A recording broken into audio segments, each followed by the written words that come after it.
Muy buenas tardes, que tengan la bienvenida a este encuentro muy especial para la Facultad de Ciencias Políticas, Sociales y Jurídicas de la Universidad Católica de Santiago del Estero.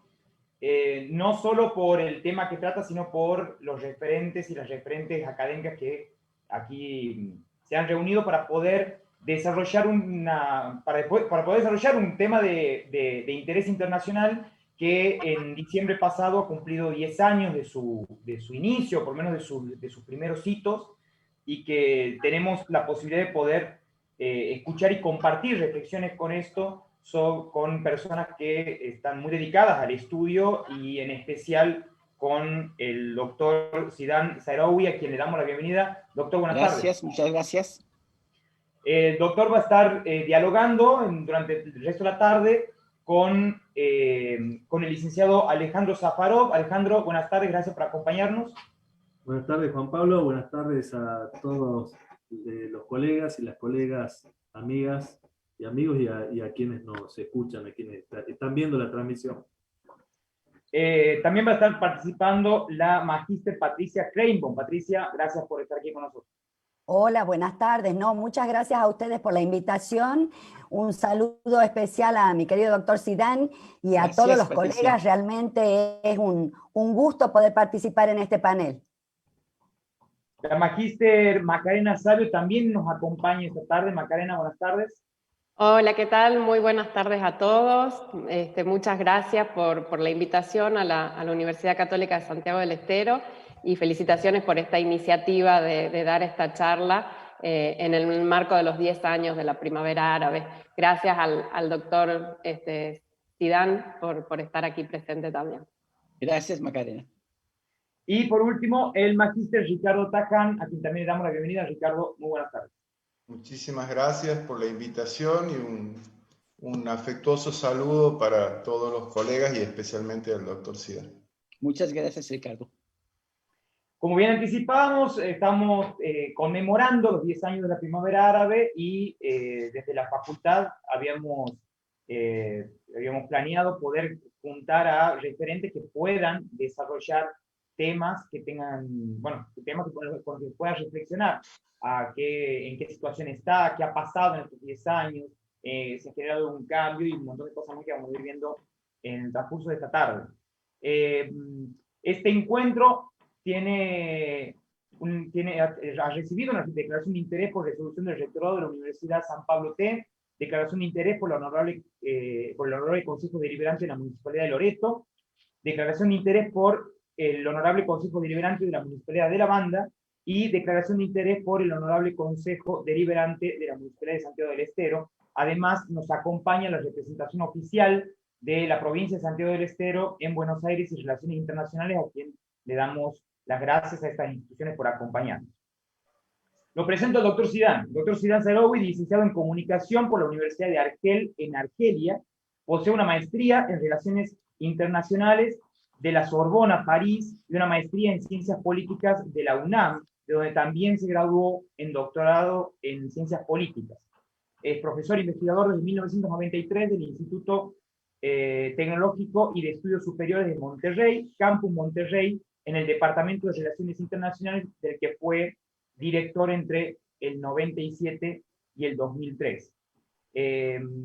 Para iniciar estas conversaciones, estos diálogos, quiero presentar a quien va a otorgarnos el primer tópico de esta tarde, el licenciado Alejandro Zafarov, que es licenciado en Relaciones Internacionales por la Universidad Nacional de Rosario, director de la carrera de la licenciatura en Relaciones Internacionales del Departamento Académico de San Salvador Jujuy de la Universidad Católica de Santiago del Estero, coordinador del CEPRID y miembro del COFEI. Alejandro, tienes toda nuestra atención. Bueno, muchas gracias, Juan Pablo. La verdad que muy contento de compartir este evento impresionante, realmente recordando el fenómeno de la Primavera Árabe, con nuestro amigo, profesor ya, amigo, visitante de la UCSE y de todo el NOA, ¿no? El doctor Sidan Sairaoui, así que un orgullo enorme, y con amigos, amigas y colegas, Macarena, Patricia, Ricardo, así que bueno, un saludo enorme. Gracias, Juan Pablo, a la facultad de la UCSE, la sede de Santiago, y a Jorge Sabasta, a vos y a todos los que hicieron posible este encuentro.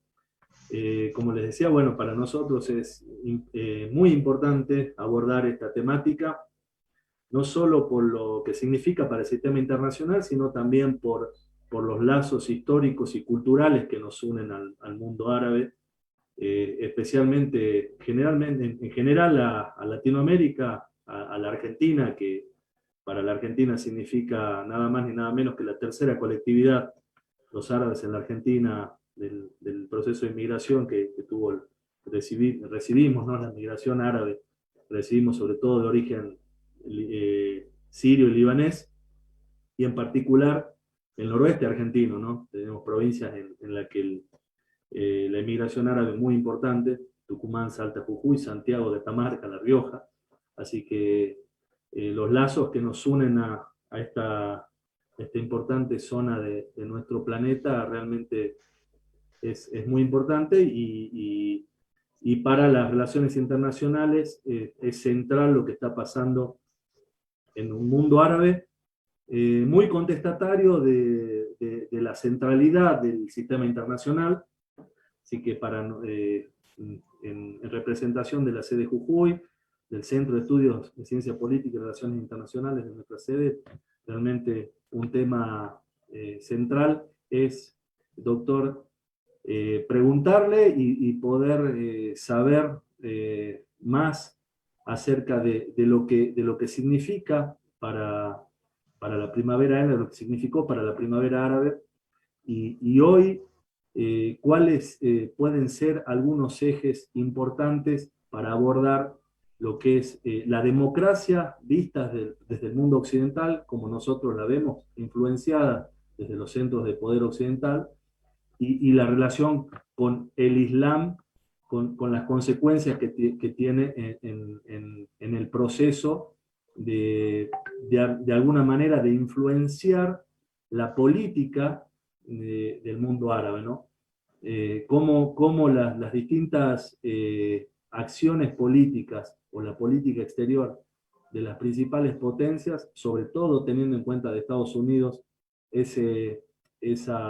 la doctrina de los años 90, de la administración Clinton, el enlargement y el engagement, cómo fueron influyendo puntualmente en esto que después se dio en llamar 10 años después la primavera árabe. Y si hay algún punto de contacto, si usted ve que hay puntos de contacto con la doctrina Clinton y esto que pasó 10 años después. Básicamente nuestro interés, y por el tiempo que teníamos también, por supuesto, nos interesaría muchísimo poder abordar un diálogo relacionado con esos temas, doctor. Claro que sí, Alejandro. Bueno, yo diría, Alejandro, hay dos perspectivas para entender el problema, una externa y la otra interna. A nivel interno, primero por el Imperio Otomano, que bloqueó cualquier proceso de construcción democrática o de construcción liberal, pues esto generó un atraso definitivamente. Pero también al derrumbarse el Imperio Otomano, empezaron ya los regímenes autoritarios, que sean monarquías creadas en general por Gran Bretaña o regímenes republicanos que todos se asentaron sobre una base de autoritarismo. La razón fue muy sencilla. Todos estos países se crearon de una manera artificial en donde una minoría se consolidó en el poder. Y claro, una minoría para consolidarse en el poder tiene que utilizar un esquema autoritario. Los alawitas en Siria no pueden gobernar de una manera democrática, perderían cualquier elección, es el 12%. Los árabes sunitas en Irak nunca podrían gobernar a Irak. Obviamente, fuera de un sistema autoritario, es el 20% de la población. La primera elección, la del 2006, demostró claramente que no tenían esta capacidad. Y de esta manera podemos seguir viendo los demás casos. El caso de Líbano, la minoría maronita siempre tiene el cargo siempre tiene la presidencia, aunque los maronitas representan algo como un 12% de la población. Entonces, lo que quiero decir, hay una estructura o interna o heredada del proceso colonial que ha conllevado a la necesidad, y enfatizo, a la necesidad de establecer regímenes autoritarios. Y obviamente regímenes autoritarios que han eliminado cualquier cultura política democrática. ¿Esto qué significa? No ha habido surgimiento de partidos autónomos fuera de los partidos gubernamentales, como el Partido Socialista Árabe en Egipto, o el Partido Baath en Siria o en Irak, pero partidos de oposición estructurados no ha habido. Y el único movimiento, y aquí no hablo de partido, hablo de movimiento, es el movimiento islamista. El movimiento islamista tenía esta capacidad, y la sigue teniendo, de ser, por un lado, un partido, pero cuando las condiciones no lo permiten, es un movimiento social. Un movimiento social dedicado a construir casas, a apoyar a los jóvenes a casarse, porque es muy caro casarse todavía en el mundo árabe. Al fin, o la reconstrucción. Por ejemplo, en los sismos, la hermandad musulmana en Egipto, en el sismo de 94, fue la primera en reaccionar, fue la primera en llevar víveres, en reconstruir la vivienda antes que el propio Estado.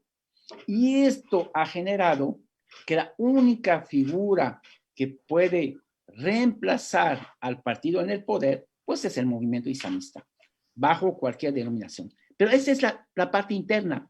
En la parte externa, obviamente le podemos echar la culpa a Estados Unidos. En realidad, Estados Unidos no tuvo un papel muy relevante. Fuera de su respaldo a Israel, por ejemplo, o algunos gobiernos, pero los que más han intervenido es Gran Bretaña y es Francia.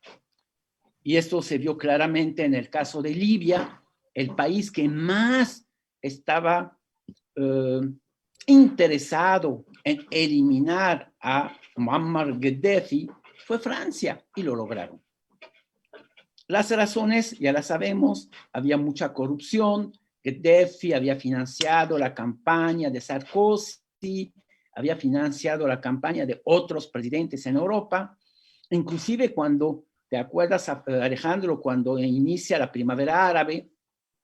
La secretaria de Relaciones Exteriores de Francia estaba de vacaciones en Túnez.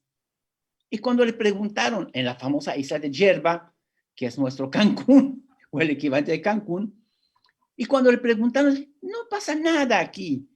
El presidente Ben Ali tiene el apoyo, un respaldo masivo de la población. A los 3 días, todo el mundo, todos los jóvenes estaban en la calle.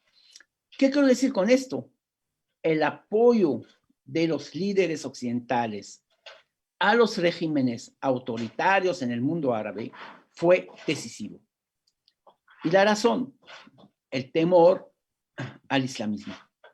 El único país donde hubo unas elecciones democráticas definitivamente en el mundo árabe, yo diría las más democráticas que ha habido, fue Argelia. Argelia cayó el gobierno en el 88, llaman a elecciones en el 90, elecciones municipales, elecciones legislativas en el 91, un partido fundamentalista, el Frente Islámico de Salvación, arrasa con las elecciones y logra el 80% del parlamento argelino. Este proceso es lo que Francia no quería que se repitiera.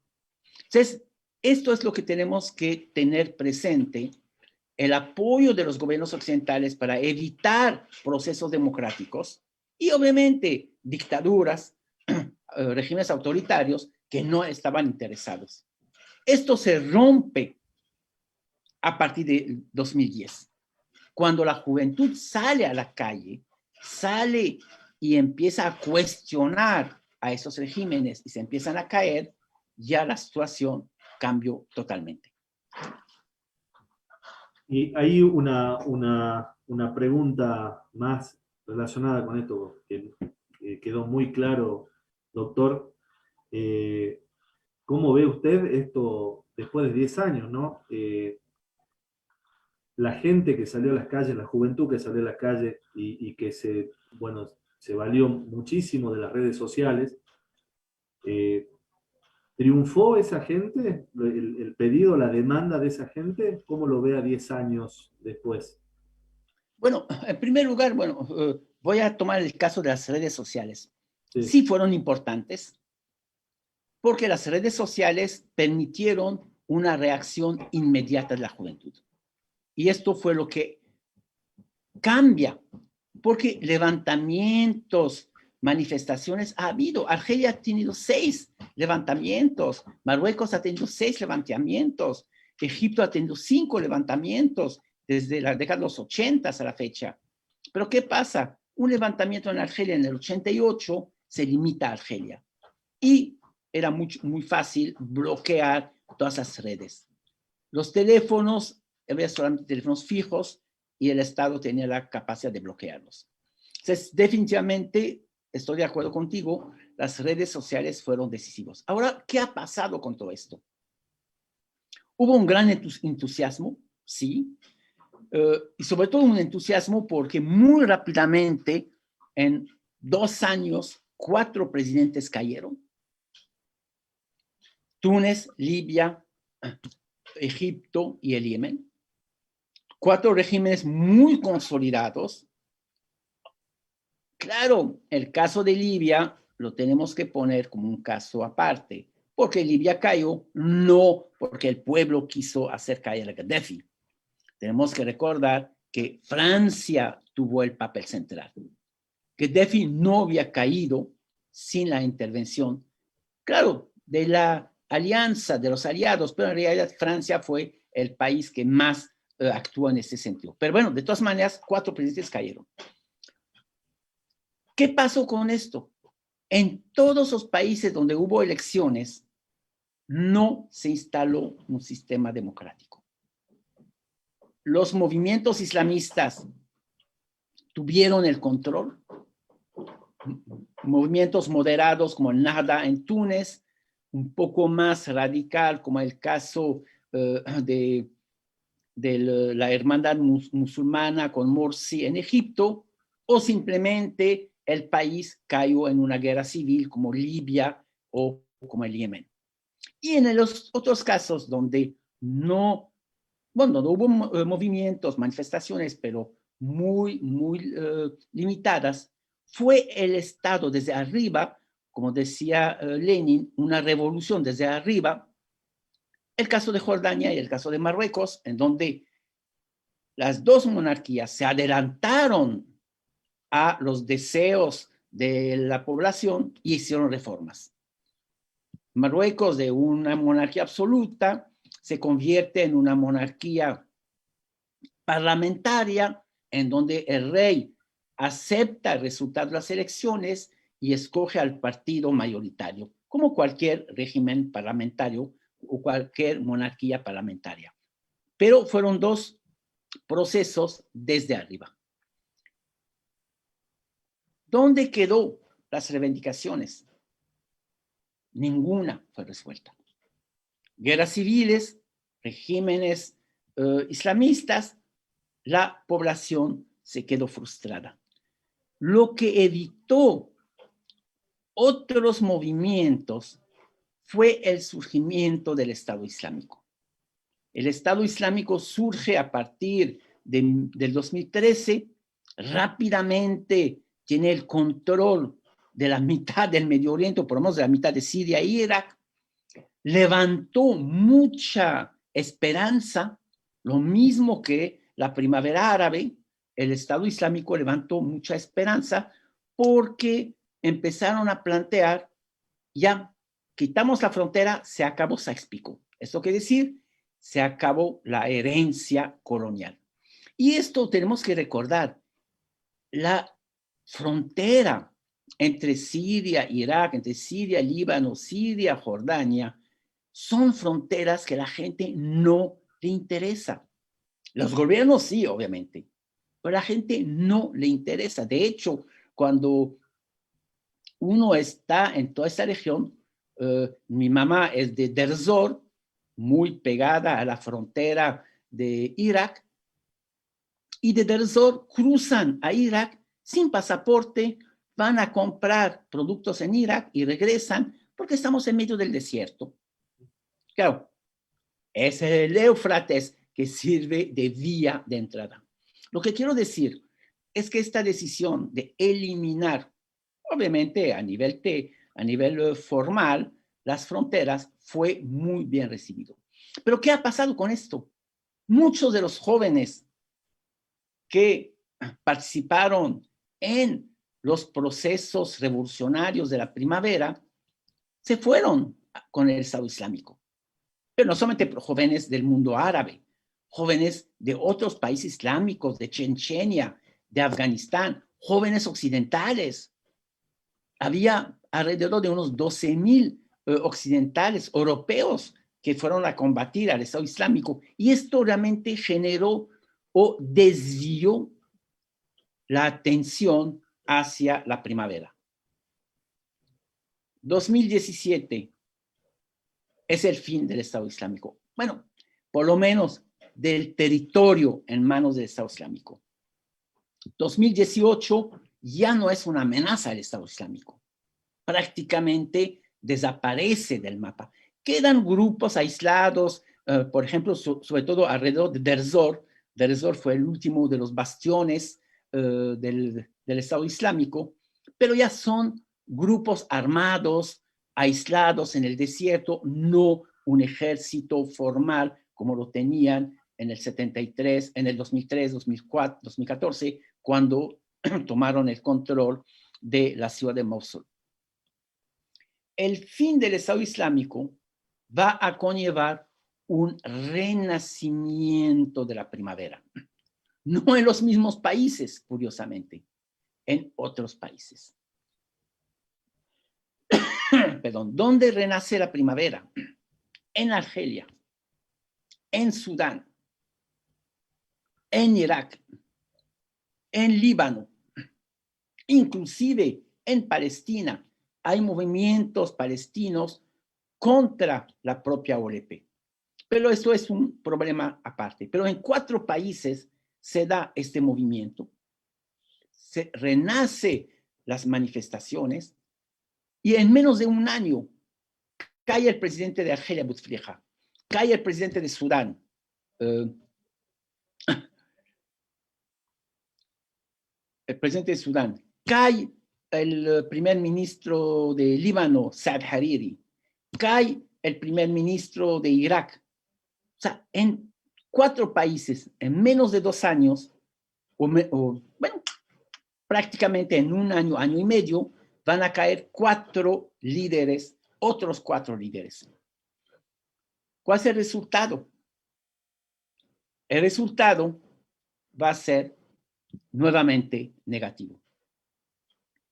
En Líbano surge un primer ministro inepto, un primer ministro totalmente dominado por las fuerzas tradicionales libanesas, que no dura ni un año.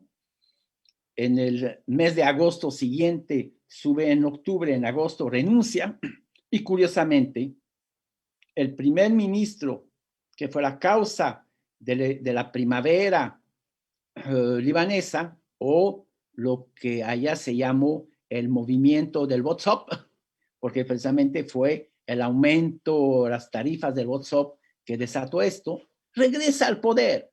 Saad Hariri, que había caído en el 19, regresa al poder en el 2020. En Argelia, cae el presidente Bouteflika después de 20 años en el poder. Primero los militares tratan de ocupar el poder. Bueno, tenemos que agradecer a Dios por la edad avanzada del general Salah Gaid, muere antes de asumir el poder. Los militares ponen un civil, pero un civil, igual que en el Líbano, un civil que realmente no gobernaba, sino que estaba controlado por los militares, y esto fue otra decepción. Cae el presidente en Sudán.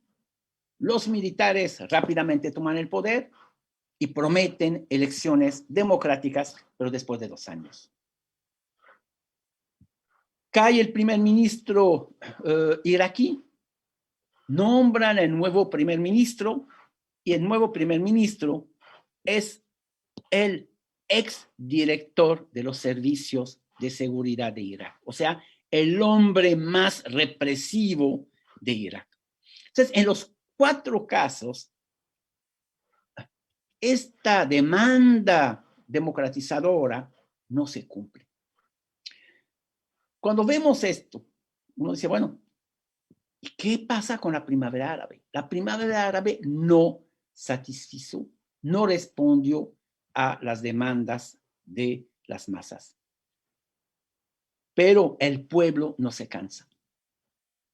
Tanto en Sudán, como en Irak, como en Líbano, como en Argelia, a partir del 2021, vuelven las manifestaciones contra estos regímenes impuestos. ¿Qué va a suceder? Soy un poco pesimista.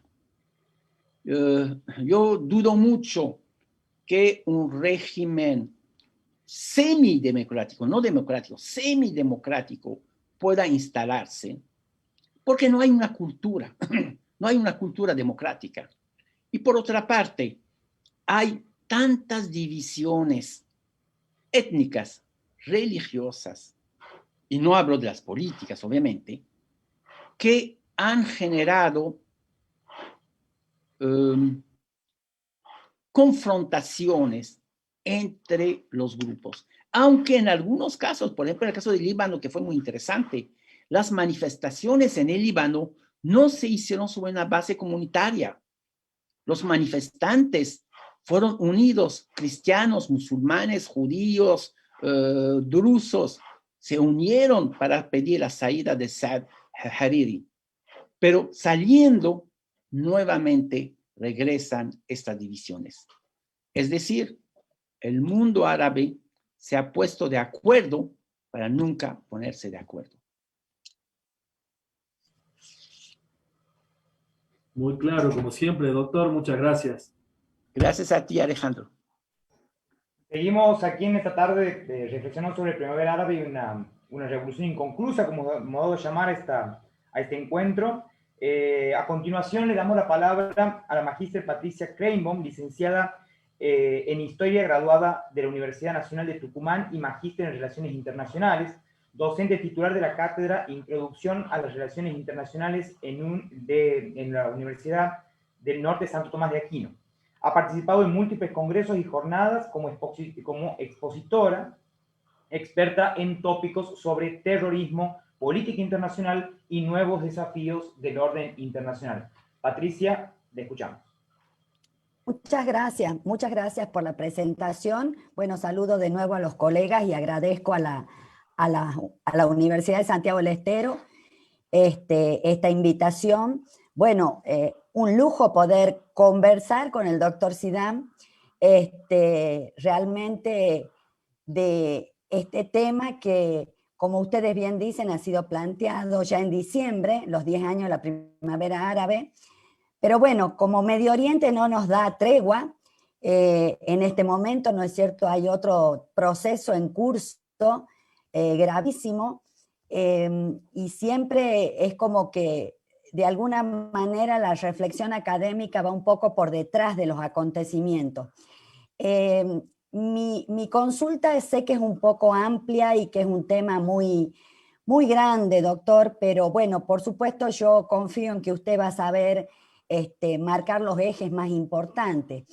A mí me interesa mucho cuál ha sido la repercusión de este movimiento en la región de Medio Oriente y específicamente en el caso sirio, que sabemos que ha sido bastante más complicado de alguna forma o que se ha prolongado más en el tiempo. Bien, muchas gracias, Patricia. Yo creo que es una pregunta muy, muy importante.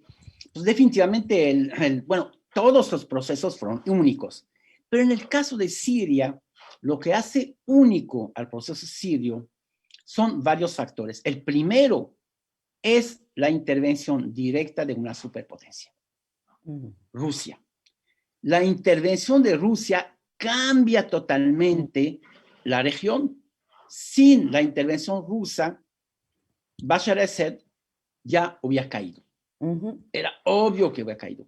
La intervención rusa y sobre todo los famosos MiG-31, que son de lo más avanzado en aviones, aviones cazas, pues esto permitió realmente detener y prácticamente poner fin a la oposición a Bashar al-Assad.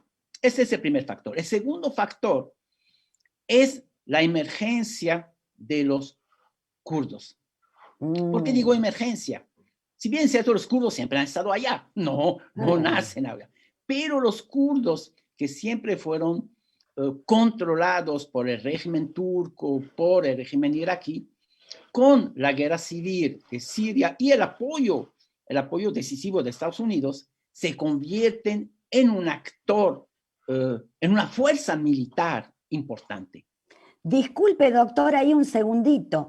Justamente el pueblo kurdo de alguna manera fue frustrado, ¿no es cierto?, en su intención de la creación del Kurdistán, que nunca se les concedió.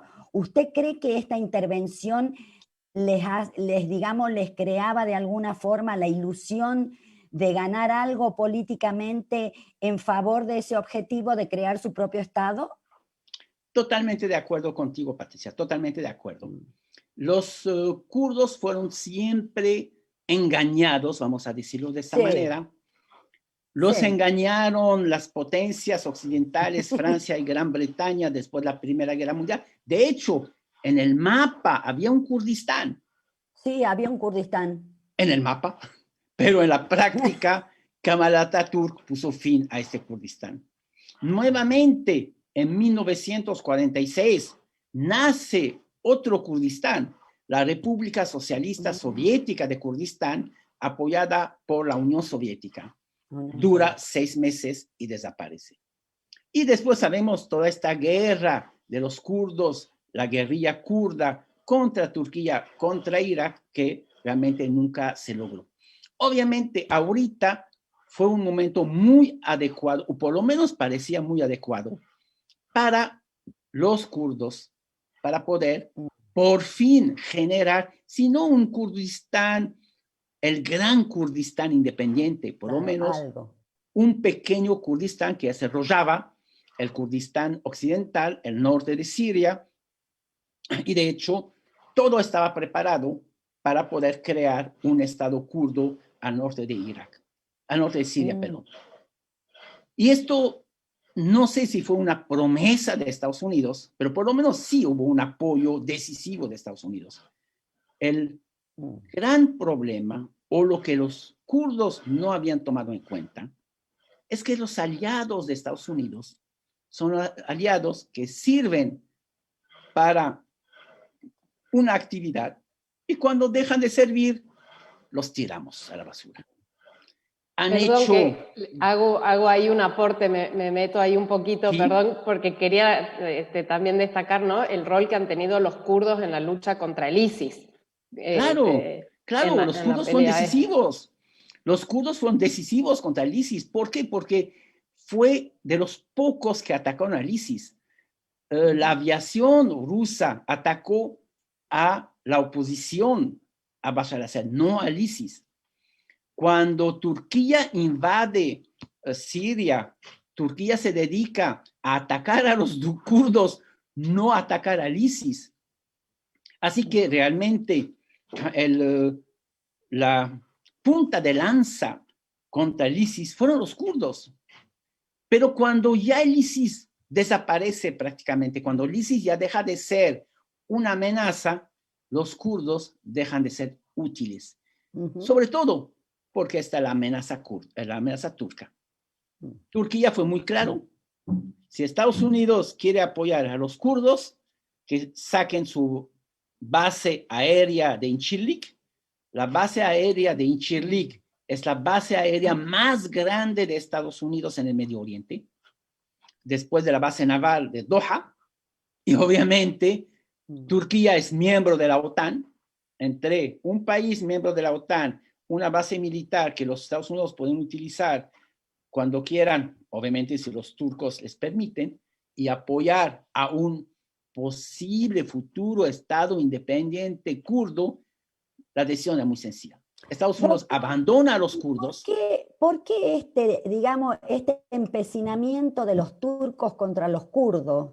Es decir, ¿de dónde esto? Me imagino que debe tener raíces muy antiguas, pero eso sinceramente no lo sé. ¿Por qué esa oposición tan férrea? Es muy sencillo, Patricia. Si me das 2 segundos, voy a tratar de rápidamente demostrar un mapa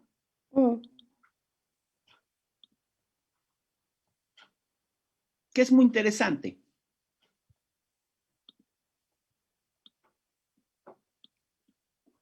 Perdón. Ya me estoy ahí.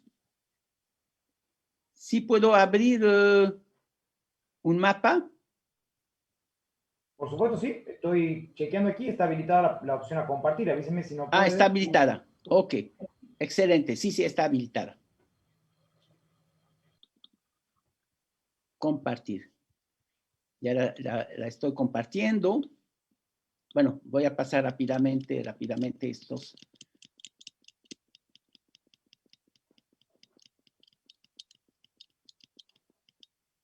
Esta imagen está muy bonita. Kandaka. Una mujer dirigiendo las manifestaciones en el Sudán. Después dicen que las mujeres musulmanas están dominadas.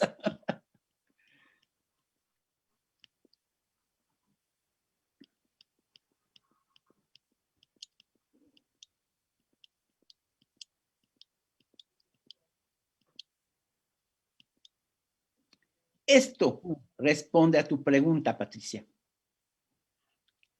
Si la comunidad internacional permite la creación de un Kurdistán, Turquía o la mitad de Turquía desaparece. Turquía tiene alrededor de unos 20 a 25 millones de kurdos, y aquí podemos ver el territorio que representan los kurdos. Podemos también ese mapa, aquí se ve muy claramente, todo este territorio está dentro de Turquía. Turquía es el país que más kurdos tiene. De toda la población kurda, el 40% viven en Turquía. Por eso, Turquía no puede aceptar la existencia de un Kurdistán. Es la sobrevivencia de Turquía. Claro, sí, es una cuestión sencilla. De sobrevivencia, de interés nacional, definitivamente. Y esto es lo que explica por qué desde siempre, no solamente desde hoy, bueno, nada más recordar en 1915, los turcos fueron muy claros. Turquía es un país turco, hay armenios, los exterminamos. Y exterminaron al 50% de los armenios. O sea, realmente el holocausto, holocausto del siglo XX, fue el holocausto de los armenios. Fue el 50%. Que aún hasta el día de hoy Turquía no lo reconoce. No, definitivamente que no. Los kurdos fue más complicado. Eliminar a 20 millones de kurdos no era sencillo. Pero la solución la encontraron los turcos. No había kurdos. Bueno, hasta hace 6 años no había kurdos en Turquía. Había turcos de la montaña. Bien. Había turcos de la montaña. Claro, no podían hablar su idioma, estaba prohibido. Hablar kurdo eran 5 años de cárcel. Entonces, era claro, o sea, la Turquía siempre se opuso a no un estado kurdo, una autonomía. Cuando el Kurdistán iraquí declaró su autonomía, lo primero que hicieron los kurdos, movilizaron sus tropas a la frontera y amenazaron. Si se van más allá de una autonomía, invadimos el Kurdistán. Entonces, claro, cuando el Rojava, esta parte norte, bueno, la voy a volver a enseñar.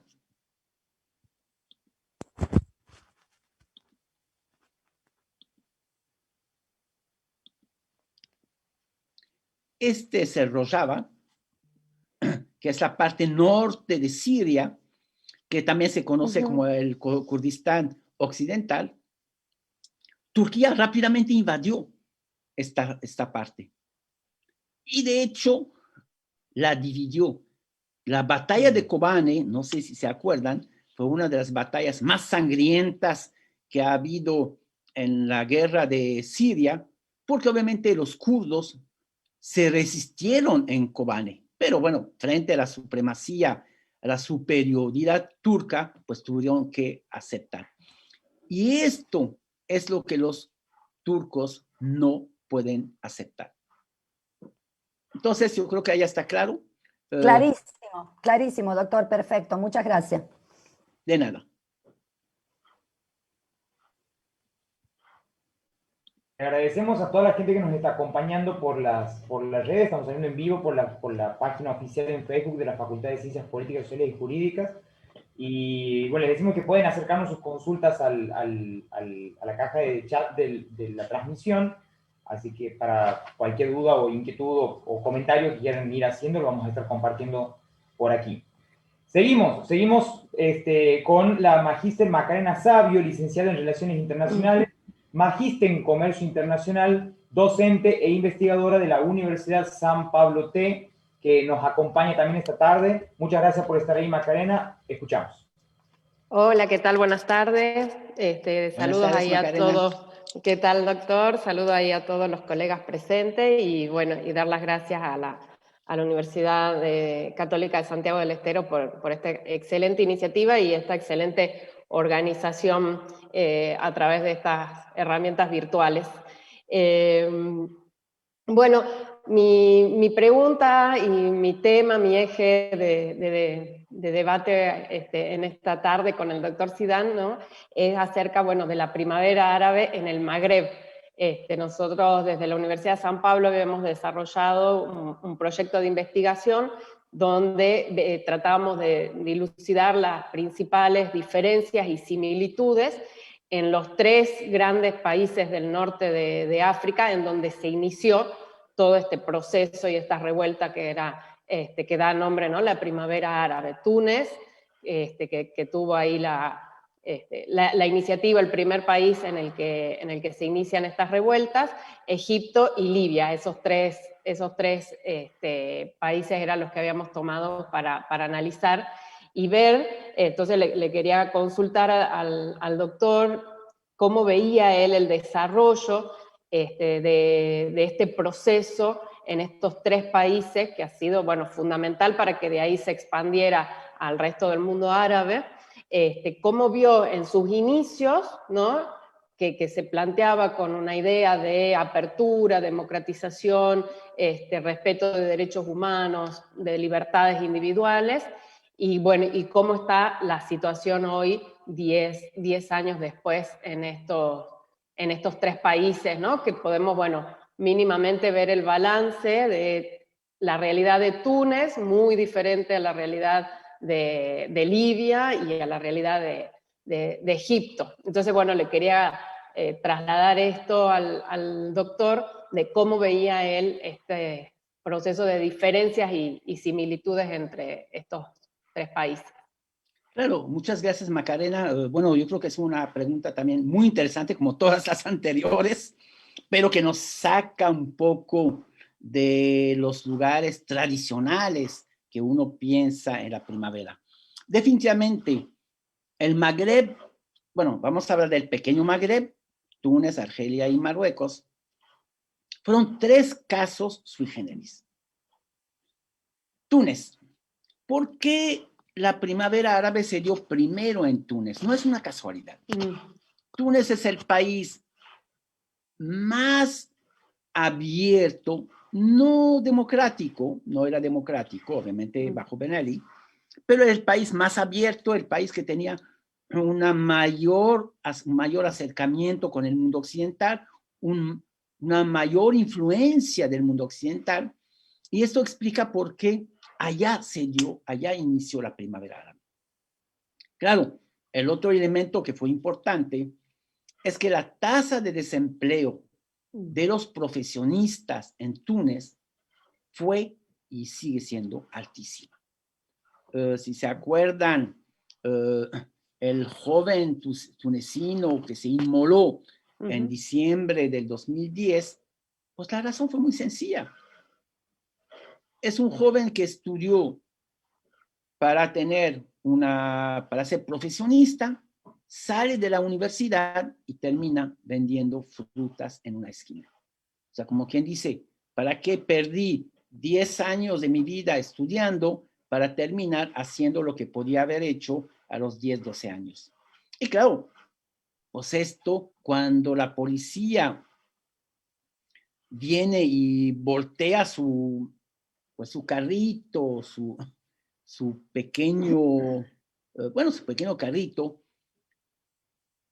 la frustración, y allá sí es importante entender esto, es una frustración muy arraigada, muy profunda. Yo siempre doy el ejemplo. ¿Qué pasa en la Ciudad de México?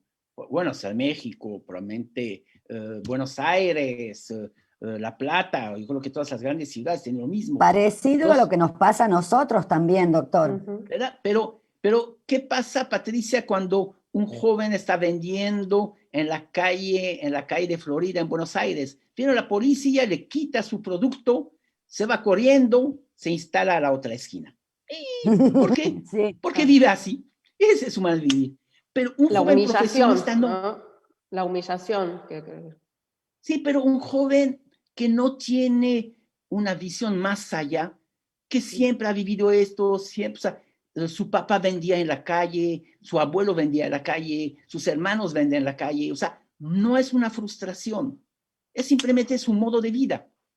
Le quitan los productos, sabe que así es la policía, va a la siguiente esquina con lo que ha logrado salvar y vuelve a hacer lo mismo.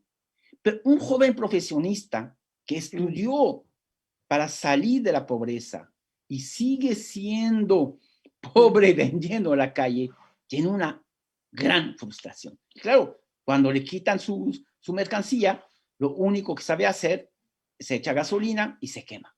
Bien. Bueno, generó lo que ya sabemos y fue esta explosión. Una explosión que muy rápidamente hizo caer a Ben Ali. La razón de la caída de Ben Ali es muy interesante.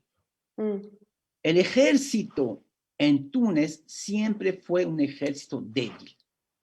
Realmente Túnez no ha tenido un ejército muy, muy importante.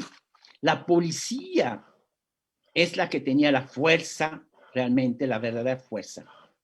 Contramente, por ejemplo, en Egipto, claro, en donde no es el ejército en Egipto, es la seguridad militar del ejército la que tiene el verdadero poder. Y en Túnez es la policía. Entonces, claro, cuando la policía le quita el respaldo a Ben Ali, el ejército obviamente que no interviene y esto conlleva a su rápida caída. El caso de Marruecos, ya lo mencioné hace rato rápidamente, yo creo que el rey Mohammed VI fue muy visionario, lo mismo que Abdalá II, y dijo, bueno, si hay manifestaciones por todos lados, que también había en Marruecos, obviamente, me voy a adelantar. La mejor revolución es la revolución que se hace desde arriba. Porque yo la controlo, yo sé hasta dónde la voy a llevar, y con esto voy a calmar a los descontentos. Y es lo que hizo Mohammed VI. Una reforma muy interesante. Él mismo se quita sus poderes absolutos, de una monarquía absoluta se convierte en una monarquía parlamentaria, en donde el partido que logra la coalición mayoritaria en el parlamento, el rey lo designa. Antes no, el rey decidía quién iba a ser primer ministro, aunque fuera un partido que no tenía ningún diputado. Si el rey decía, este es el bueno, ahorita ya no. Tiene que ser el partido mayoritario. Y esto ha conllevado esta gran estabilidad que ha tenido Marruecos. Realmente Marruecos es de los países que ha estado más estable. El caso argelino es muy interesante, como todos los demás, obviamente, pero es muy peculiar porque Argelia fue en realidad el precursor de la primavera árabe. La primavera árabe o los antecedentes de la primavera árabe se dieron en Argelia, pero se dieron en 1988. Allá empezó la primera gran manifestación popular contra el gobierno, contra el sistema, que conllevó a la caída del gobierno, al fin del sistema de partido único. Se cambió la constitución y la nueva constitución eliminó el famoso artículo que hacía del Frente de Liberación Nacional como el partido único, el partido dominante del país, y abrió el país a la democracia, a las elecciones democráticas. Y esto conllevó a una primera elección democrática, bueno, la elección municipal, bastante concurrida. En diciembre del 91 se dan las elecciones legislativas, muy concurridas. 3 partidos, 3 frentes, de hecho eran los 3 frentes, arrasan con las elecciones. El Frente de Liberación Nacional, el ex partido dominante, logra 15 escaños después de tener el monopolio. Pero claro, con una presencia a nivel nacional, pero 15 escaños, porque es el sistema francés, que a veces es muy injusto, a diferencia de otros sistemas. El Frente de las Fuerzas Socialistas, que tuvo 5 veces menos votos que el Frente de Liberación Nacional, pero logró 25 escaños, la razón fue muy sencilla. Sus votos se concentraron en una región y arrasaron en la región, porque el Frente de las Fuerzas Socialistas en realidad ni es frente, ni es una fuerza, ni es socialista, es un movimiento bereber, un movimiento de la minoría étnica de los kabiles. Y claro, en toda la región bereber, en toda la gran Cabilia, arrasó y tuvo 25 escaños. El Frente Islámico de Salvación, que salvar, no sé a quién quería salvar, pero bueno, era un frente islamista con un discurso muy, muy interesante, que en el mundo occidental lo podían ver como un discurso retrógrada, misógino, etcétera. Bueno, era muy sencillo. A ver, ¿por qué nuestras sociedades están en decadencia? Es muy sencillo. La mujer dejó de cumplir su papel. ¿Cuál es el papel de la mujer? En la casa, cuidando a los niños, porque la mujer es el pilar de la casa. Cuando este pilar sale de la casa se derrumba. Claro, uno dice, bueno, ¿y entonces para qué yo voy a estudiar? No hay problema. Todas las mujeres que estudiaron, que tienen una carrera, se les va a pagar. Se quedan en la casa, pero se les paga como si estuvieran trabajando. Pues fue un discurso muy atractivo. Y claro, arrasaron. Tuvieron el 80% de los curules y esto conllevó a un golpe de Estado. Los militares tenían miedo, impiden al Frente Islámico llegar al poder. Una semana después de las elecciones se da este golpe de Estado. ¿Qué pasa cuando se da la primavera árabe en el 2010-2011? Los argelinos tenían este recuerdo nefasto de 10 años de guerra civil. 150,000 muertos. Ya no querían regresar a una guerra civil similar. Y lo peor aún, la primera manifestación que se da en Argel el 7 de febrero del 2011 va a ser encabezada por los bereberes, con consignas bereberes, no consignas como se dio en otros países de caída del poder, no. Queremos nuestra cultura, queremos la autonomía, etc. Esto lo que conllevó es que la masa árabe no respaldó esta manifestación. Claro. Y obviamente esto dejó a Argelia en un limbo hasta que en el 2019 la gente dijo, no, basta. Cuando Bouteflika quiso un quinto mandato, dijeron, bueno, ya 20 años en el poder y quiere otro mandato, pero lo peor no es que quiere otro mandato, es que en su cuarto mandato, su campaña la hizo en una silla de ruedas. Y la hizo 6 meses en París y otros 6 meses en el hospital en Argelia. Porque Doctor, estaba prácticamente muerto. Era un muerto vivo. ¿Perdón? Perdón, doctor, que lo interrumpa, Claro. pero yo creo recordar también que en ese conflicto civil que usted menciona de los años fines de los 80 y los 90, resurgió incluso el terrorismo de forma muy grave en Argelia, y de alguna forma, bueno, hubo todo un retrotraer de la sociedad a lo que había sido la tremenda guerra de independencia. Así es, Patricia. Yo no hablaría de terrorismo. Yo hablaría de masacre. Realmente no fue un terrorismo. Fueron masacres que ha habido. Hay toda una discusión de quién estaba detrás de las masacres, si era el ejército o había las organizaciones fuerzas islámicas. Sí, pero entraban a pueblos enteros, pueblos de 500 habitantes, 800 habitantes, 2000 habitantes, y degollaban uno por uno, desde el recién nacido hasta el más viejo. Ese no es terrorismo. No, eso es como limpieza étnica. Sí, esa es una masacre, son masacres. Una masacre, sí, un genocidio. Masacres, sí. Es un genocidio. Entonces, obviamente, esto fue, como tú dices, un retroceso, pero lo interesante, lo que es muy interesante, el velo en Argelia, en el 90, 91, era el velo blanco, el hajj, que es muy típico de Argelia, que nada más se usa en Argelia. En el 2000 desapareció el velo. Las argelinas de repente dejaron este velo blanco y empezaron a usar el velo más moderno, que es el velo marroquí.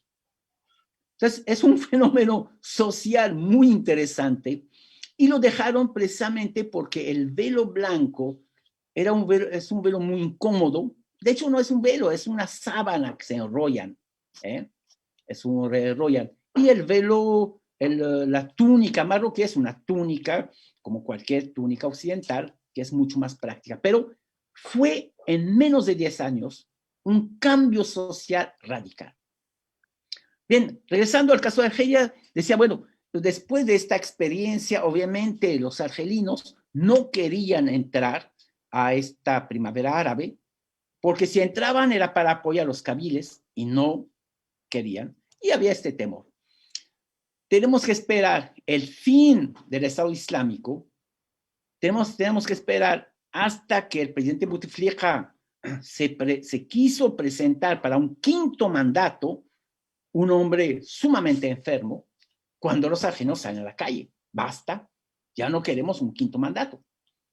En pocos meses, en febrero empiezan las manifestaciones, en abril renuncia el presidente Bouteflika, pero en realidad renuncia por la presión de los militares, porque los militares ya no lo querían, no a él, porque él siempre fue una figura muy respetada, un héroe de la independencia, el ministro de Relaciones Exteriores, el más joven de toda la historia del mundo, fue el más joven, claro, estoy hablando de 1962.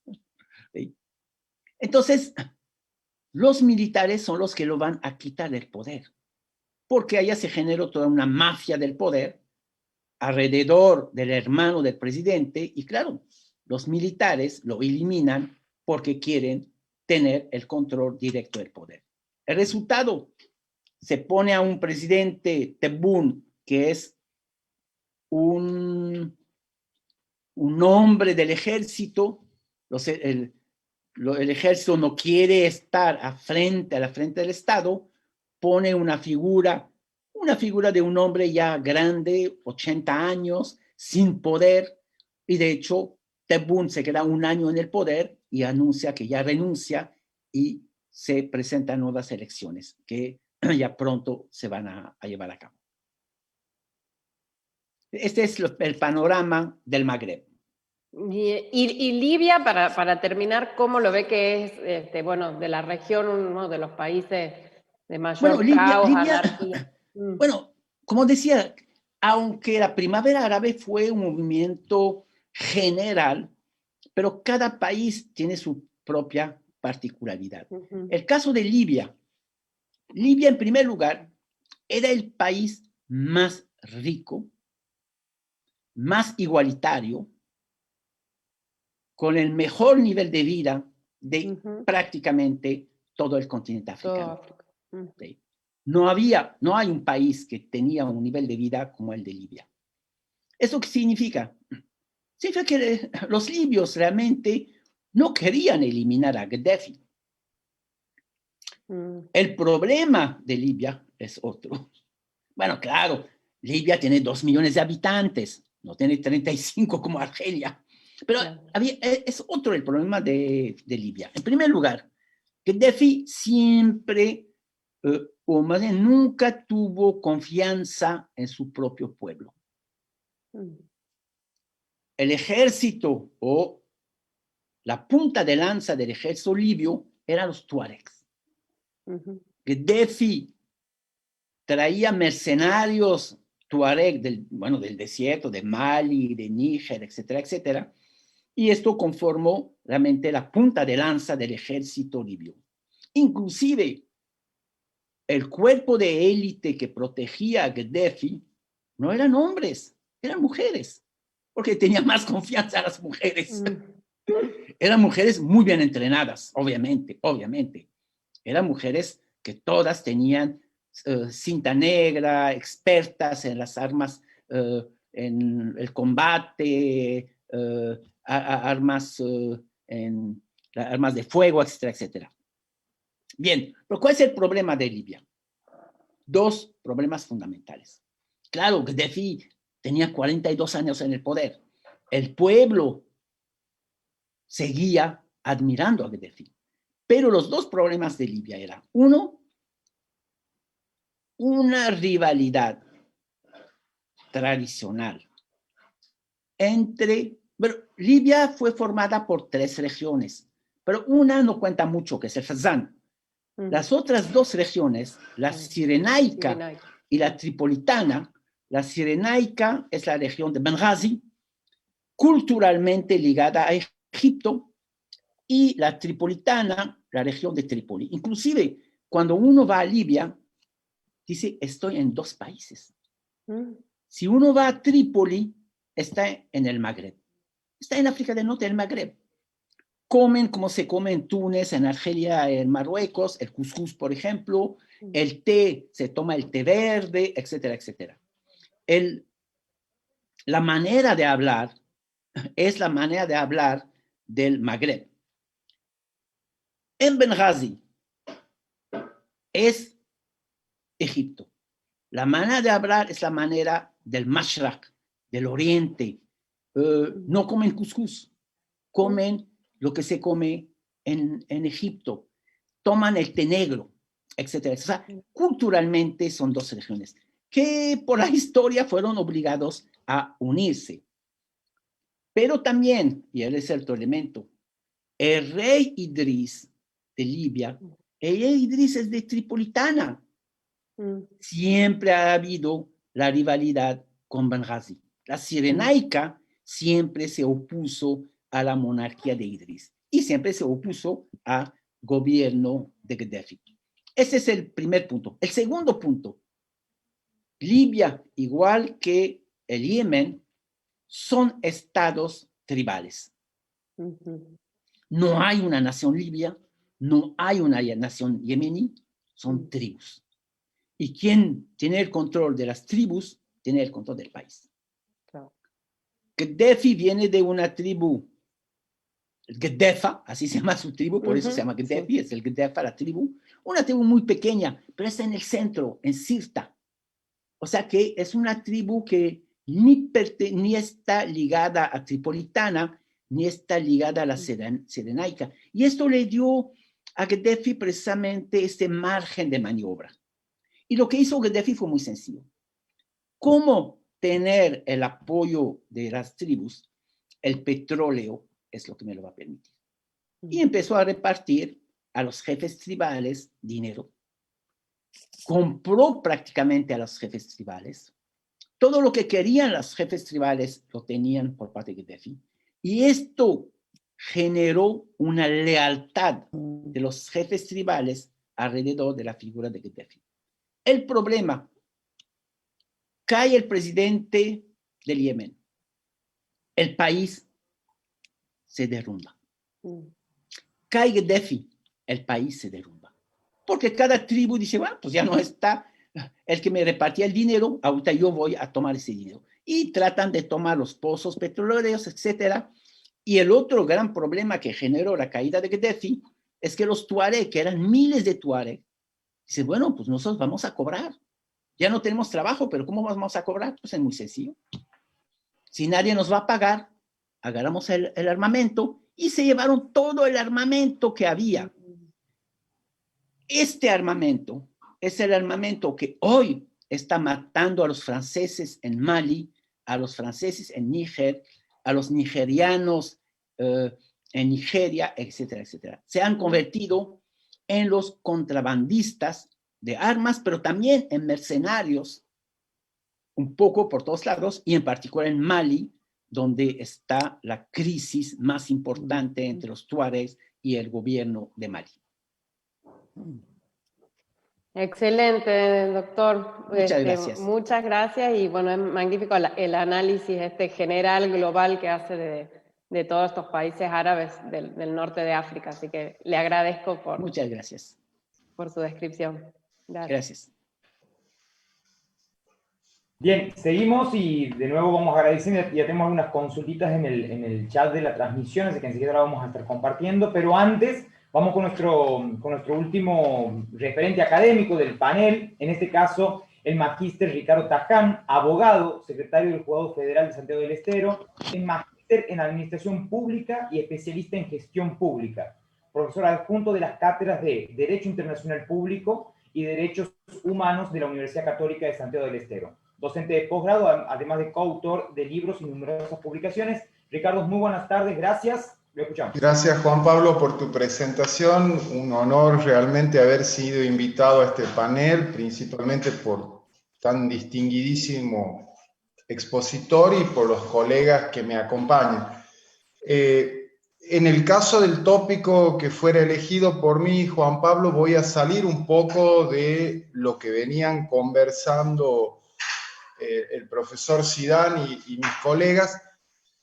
Y si entendemos que a partir del 2011 el mundo árabe inició un proceso de cambios que alteró ese aparente inmovilismo político que durante años lo había caracterizado, y si le entendemos como un proceso, en palabras de nuestro distinguido expositor, inconcluso, que despertó esperanzas e incertidumbres, no solo en los actores in situ, por el profundo impacto en el mundo árabe, sino también en el resto de los actores de la comunidad internacional. A ver, incertidumbre, indeterminación, que creo continúan siendo los rasgos distintivos de ese proceso, desazón, podrían decir algunos también, y pueden traducirse de algún modo las palabras que se han vertido hoy aquí frente a esa movilización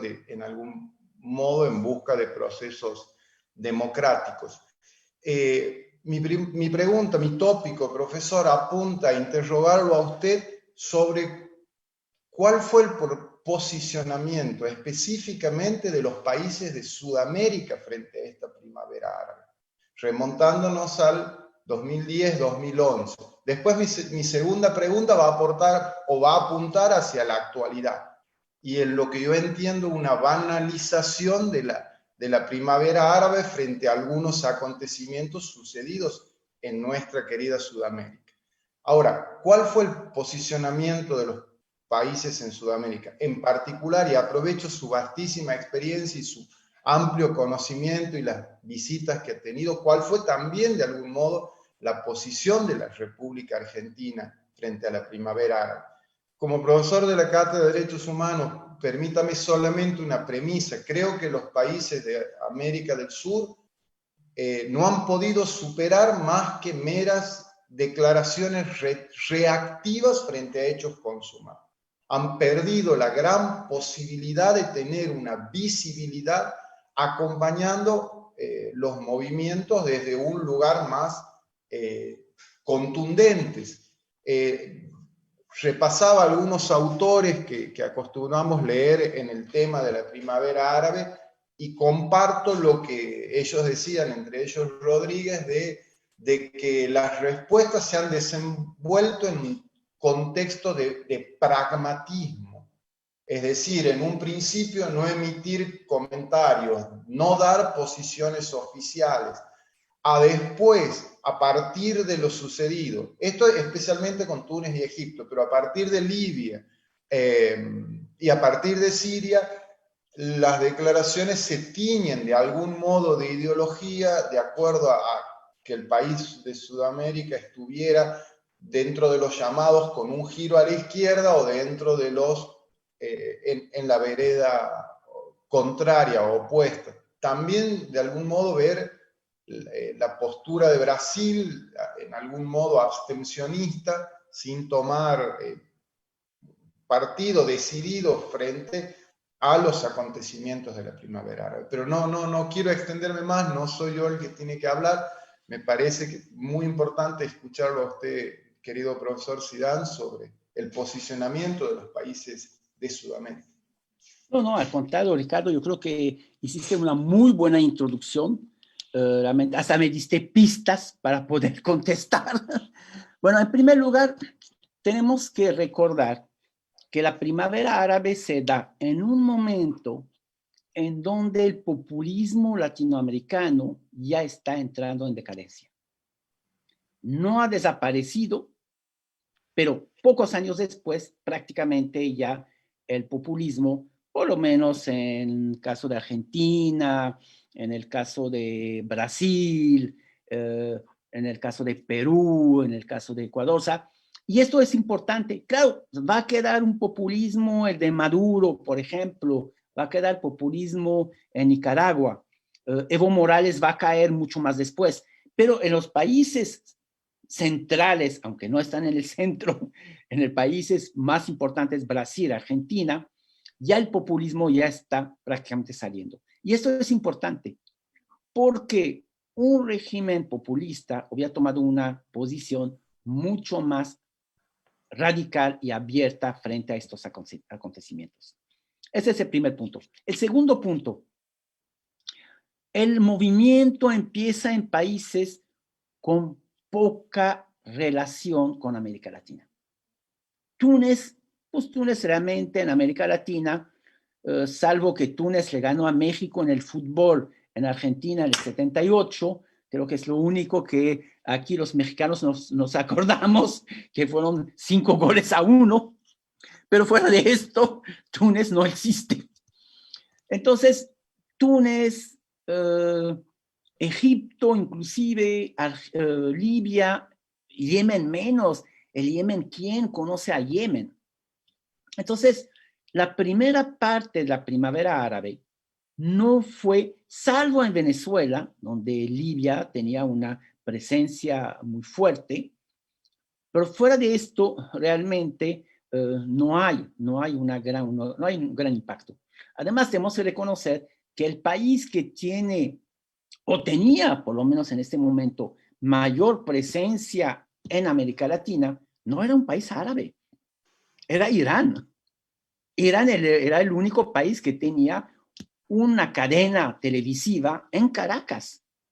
Los países árabes, bueno, posteriormente el Jazeera va a tratar de penetrar en América Latina, pero en realidad Irán, bueno, su posición pues era muy clara. Entonces, esto explica un poco esta falta de interés, sobre todo a nivel de los gobiernos. La segunda fase de la primavera árabe sí va a sacudir a América Latina, porque la segunda fase empieza con la guerra civil de Siria, y tenemos que recordar que si hay una población árabe en América Latina, es la población sirio-libanesa. Argentina no podía quedar ajena a lo que pasaba en Siria. México, aunque hay pocos sirios en México, pero sí tenemos una comunidad libanesa muy importante. Entonces, la guerra civil de Siria sí sacudió a América Latina, sí conllevó a un mayor pronunciamiento de los gobiernos, porque, claro, la presión interna, la presión de la comunidad sirio-libanesa fue muy importante en ese sentido. Pero esto duró, y sobre todo, esto va a tener su punto culminante con el Estado Islámico. En la medida que hay todo este discurso real o inventado de una presencia terrorista en la Triple Frontera, primero se acusó al Hamas al Hezbollah de estar en la Triple Frontera, después era el Estado Islámico que tenía unas bases, etcétera. Esto obviamente empezó a generar una mayor preocupación, sobre todo de Estados Unidos, más que de los países latinoamericanos, porque Estados Unidos estaba mucho más preocupado qué pasaba en la Triple Frontera. Realmente había células del Hezbollah, como ciertos grupos en Argentina lo afirmaban, aunque nunca se logró comprobar. Pero de una manera general podemos decir que el interés latinoamericano ha tenido sus altibajos. En algunos momentos hubo un mayor interés, sobre todo cuando inicia la guerra civil, y otros momentos al inicio del proceso realmente había muy poco interés. Túnez no es de interés para América Latina. Argelia, un poco más de Túnez, pero tampoco hay una presencia importante argelina en América Latina. Sí, comparto, si me permite un segundo. Nada más para cerrar, ahorita sí empieza a haber un mayor interés. ¿Por qué? Porque desde el 2019, Líbano se ha convertido en un centro de esta primavera. Y Líbano, claro, la gran mayoría de los, o muchos de los árabes que hay, en el caso de México, el 80% de los árabes de México son de origen libanés. Entonces, obviamente, es un peso importante. Perdón, Ricardo. No. Le quería decir solamente que compartía su análisis absolutamente, porque esa segunda fase que la podríamos ubicar en la represión libia hacia los civiles y la guerra civil en Siria, tuvo repercusión, o sea, frente a ese hecho consumado viene el proceso reactivo, donde en ese momento se plantea entre la postura, cómo reaccionar frente a la pretensión de uso de la fuerza de la comunidad internacional en un ejercicio de una responsabilidad de proteger, después mal usada en el caso de Libia, porque se repartían armas, pero frente a esa postura tuvimos aquí en los países de Sudamérica posturas absolutamente contrapuestas. Si bien la mayor parte de los países aprobaron la resolución 1570, no apoyaron la 1573 del uso de la fuerza.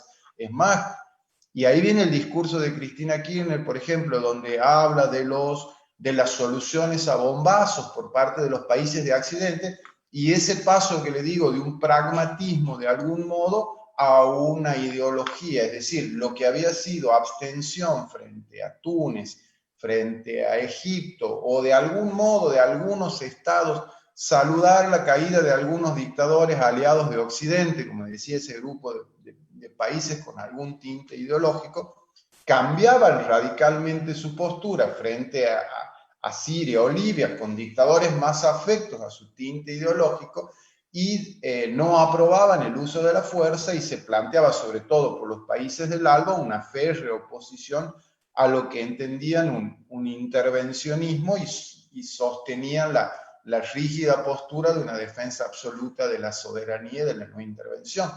Así es, Cuando se definitivamente. Totalmente de acuerdo contigo, Ricardo, totalmente de acuerdo. Profesor, y lo llevo a al segundo interrogante, y esto ya tiene que ver más con lo que sucede ahora, y lo que llamo de algún modo yo la banalización o la mala utilización de la primavera árabe como ejemplo. A ver, Chile vivió algunos acontecimientos marcados por violencia hace muy poco tiempo. Usted hablaba de la caída de Evo Morales en Bolivia, también tuvo oleadas de manifestaciones con motivo de las elecciones que terminaran con su dimisión. Lenín Moreno en Ecuador es otro de los casos.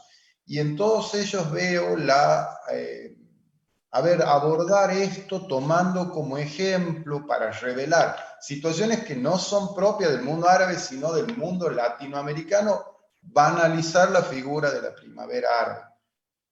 Escuchar su opinión, si es válida esa comparación o no. Y termino esto con la pregunta, en el caso, y le pongo otro ejemplo, en el caso de Argentina, y sin hacer partidismo ni nada, Laura Alonso hablaba hace fines del año pasado con algunas manifestaciones que hubo en Argentina, ponía en su Twitter la comparación con la revuelta árabe y lo demás.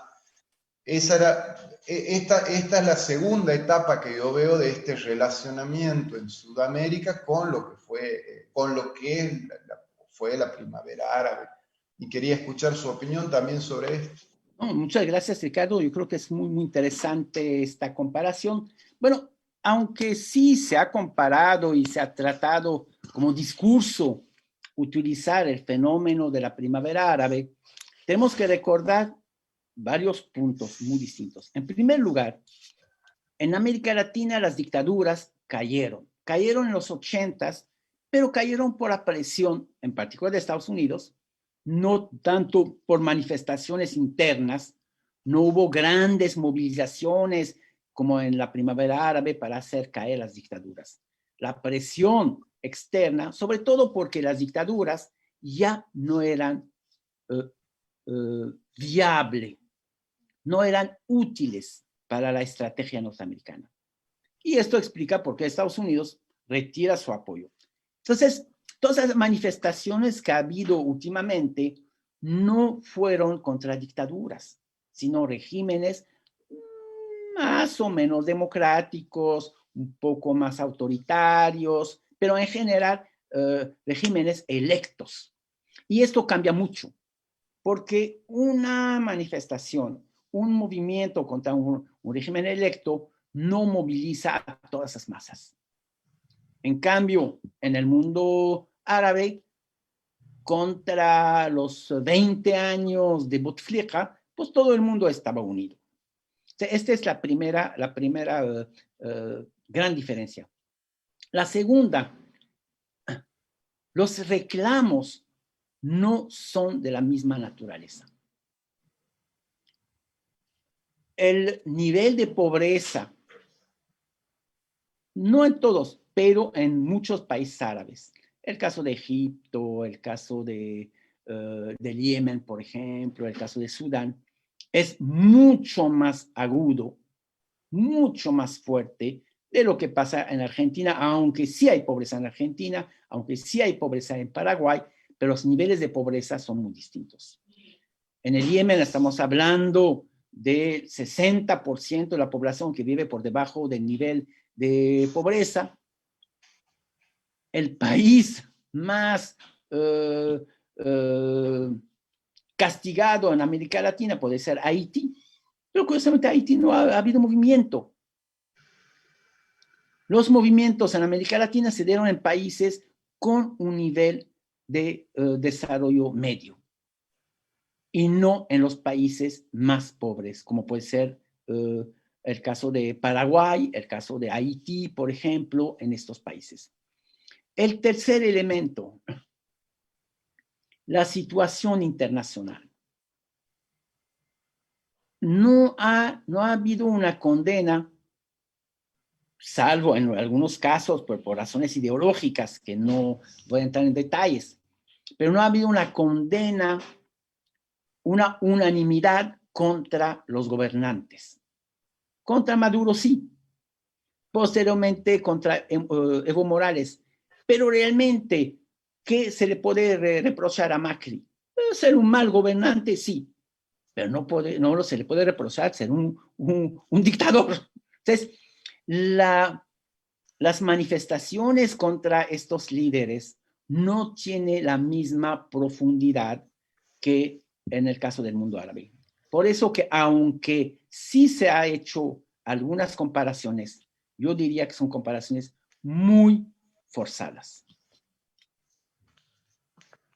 Muchas gracias, profesor. Gracias a ti, Ricardo. Muy claros sus conceptos, le agradezco muchísimo. Muchas gracias. Gracias, Juan Pablo. No, por favor, gracias a ustedes por su tiempo, por su predisposición. Nos vamos a tomar un par de minutitos para repasar aquí los comentarios que nos han ido dejando, para la gente que nos ha estado acompañando en toda la tarde. Bueno, nos venía acompañando Martín Gallego Pese, que nos manda reconocimientos, profesor de la universidad, la representación de Santiago del Estero en Buenos Aires, que también nos ha estado acompañando, Miguel Conalfonte, estudiantes de las universidades que aquí participan. Y aquí tenemos algunas preguntas o comentarios que, bueno, por el evento y por ser nuestro invitado extranjero, se la vamos a proponer primero al doctor Saroui, pero que si alguien quiere hacer alguna acotación, por supuesto que va a ser bienvenida y va a ser, y se va a agradecer mucho. En primer caso tenemos a Maggie Gaise, que pregunta que además de la influencia de Francia e Inglaterra en la región, ¿qué rol tuvo Estados Unidos en estas revoluciones y hasta hoy qué presencia mantiene? Bien, bueno, yo diría que la presencia, la intervención norteamericana fue muy marginal.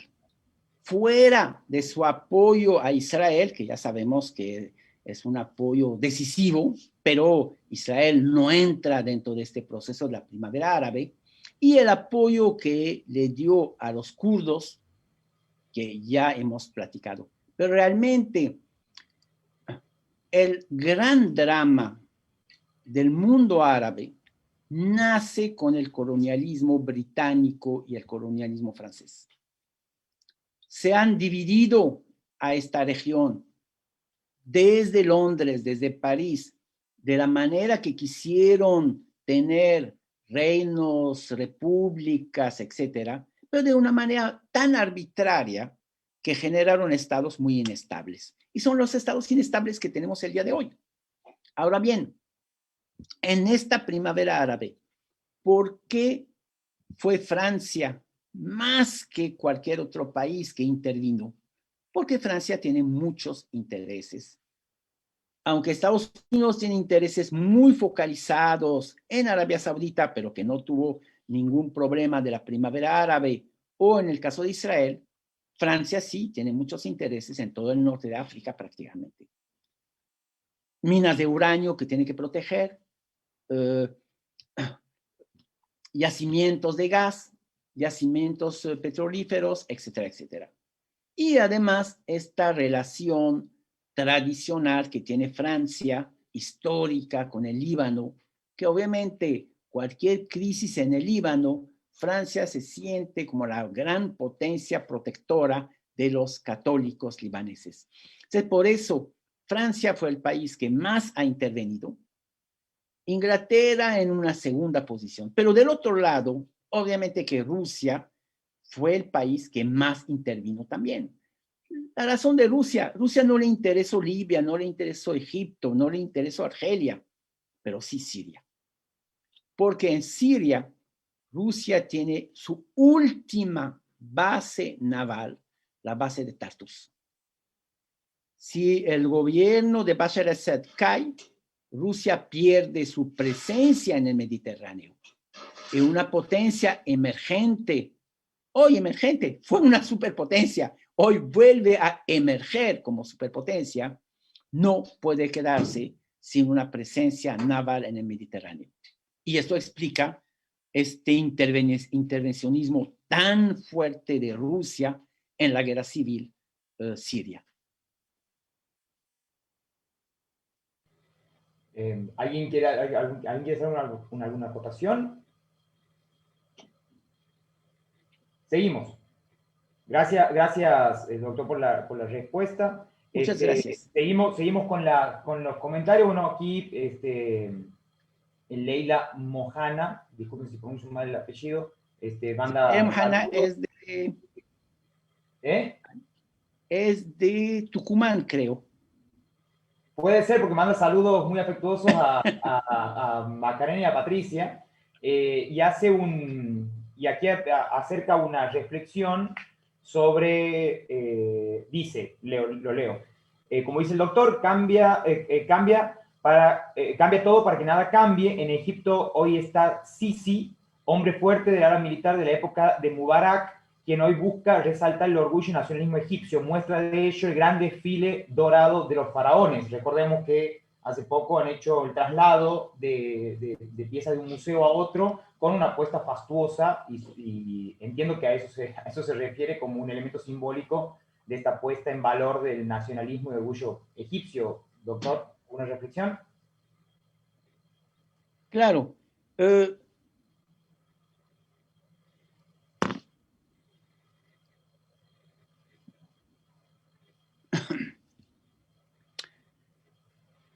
En realidad, yo creo que en Siria sí ha cambiado. Pasamos de un estado autoritario a un estado dictatorial.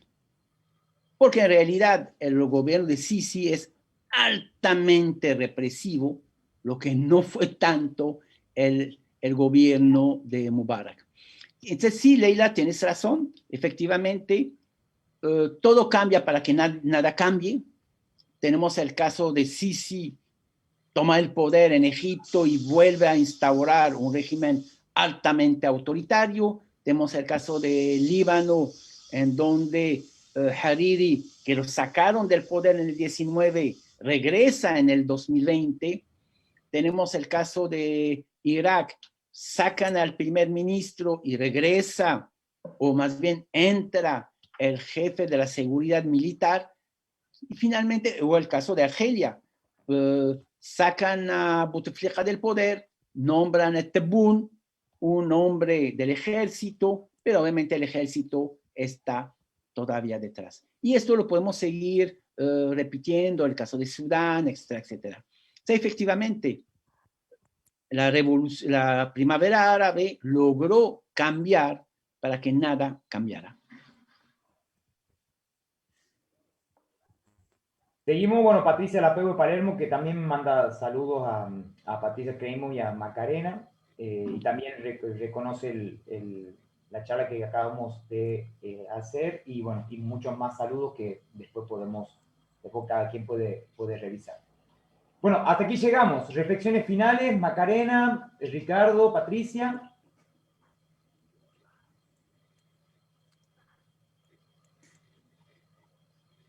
Para ir despidiéndonos, están muteados, ¿no? Sí, ahí estamos.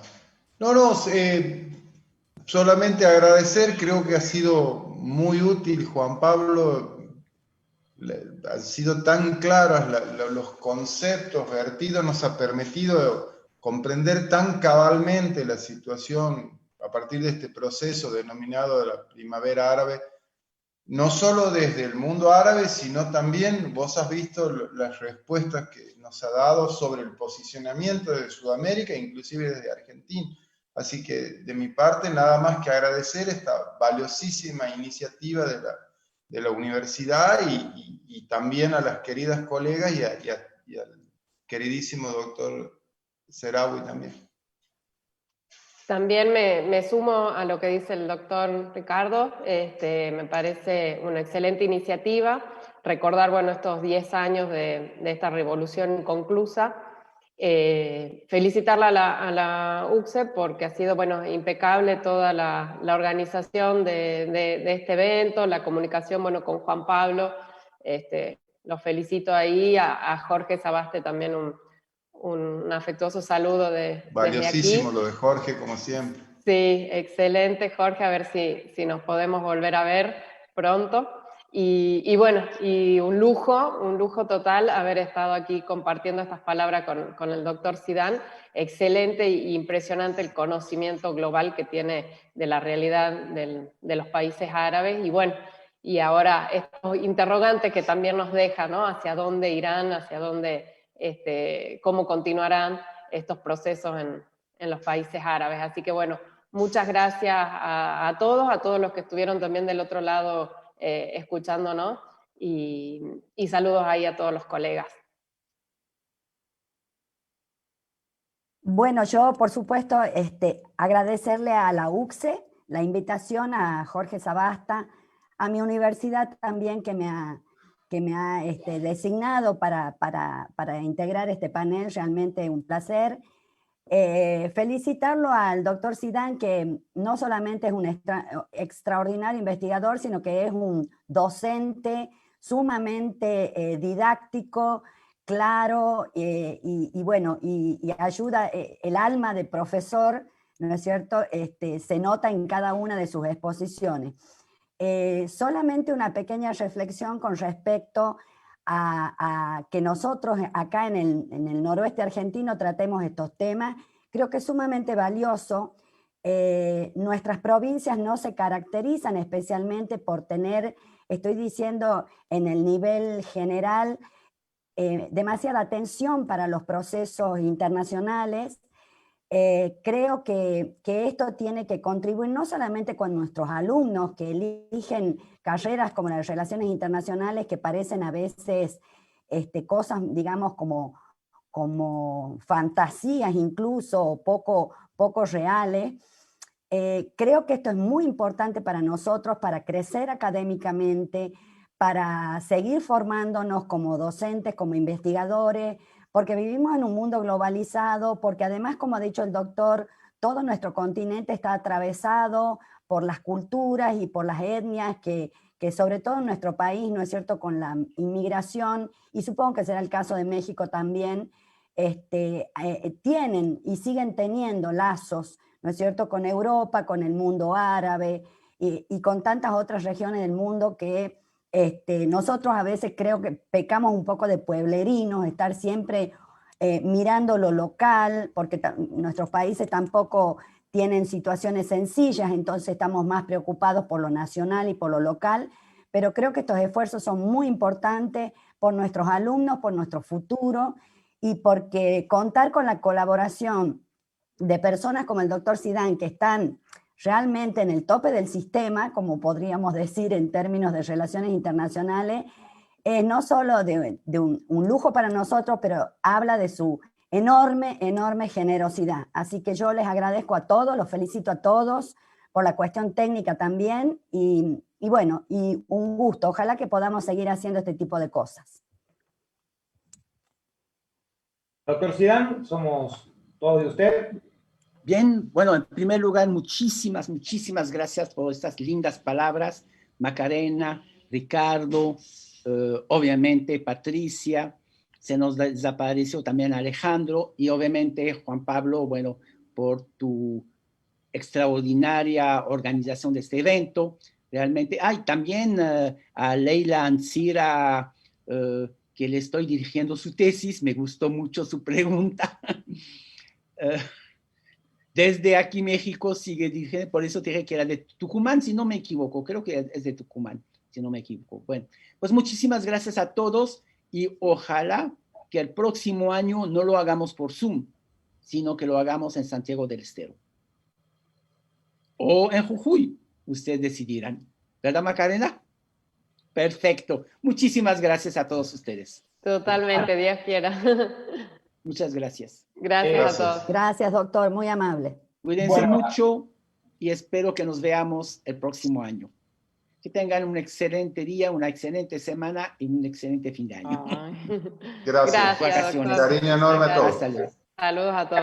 Muchas gracias a ustedes por su tiempo, por su predisposición. Volvemos a agradecer a la Universidad de San Pablo T, a la Municipalidad de Loreto, a la Municipalidad de la Ciudad de La Banda y a la Municipalidad de Santiago del Estero por sus declaraciones de interés, por acompañarnos a la representación oficial de la provincia de Santiago del Estero en Buenos Aires y Relaciones Internacionales, que han estado también transmitiendo, y a toda la gente que nos ha venido siguiendo en la organización. Bueno, gracias por el reconocimiento. La organización también ha participado fuertemente la magíster Lorena Sarberi de la Universidad del Norte San Tomás de Aquino y mi compañero Federico Hamann en la puesta técnica. El licenciado Sabasta, que acaba de mandar un mensaje por Facebook, está atento porque está trabajando en el detrás de escena, por eso no está participando aquí dentro de la sala, pero acaba de mandar un mensaje también aquí en el chat de la transmisión. Recuerden que este video completo va a estar subido en la página de nuestra facultad, va a estar disponible para volverlo a ver, para consultarlo, para compartirlo las veces que lo necesiten, y desde la facultad nos comprometemos en seguir generando espacio para que podamos acercar reflexiones tan estudiadas, tan estudiosas y tan generosas sobre los distintos parámetros que conforman lo que llamamos el orden mundial.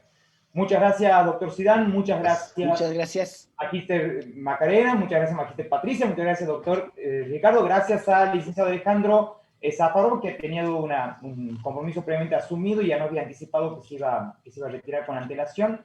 Así que hasta aquí llegamos. Mi nombre es Juan Pablo Salomón, de la Facultad de Ciencias Políticas, Sociales y Jurídicas de la Universidad Católica de Santiago del Estero. Nos encontramos en la próxima. Adiós. Muchas gracias. Hasta luego. Adiós.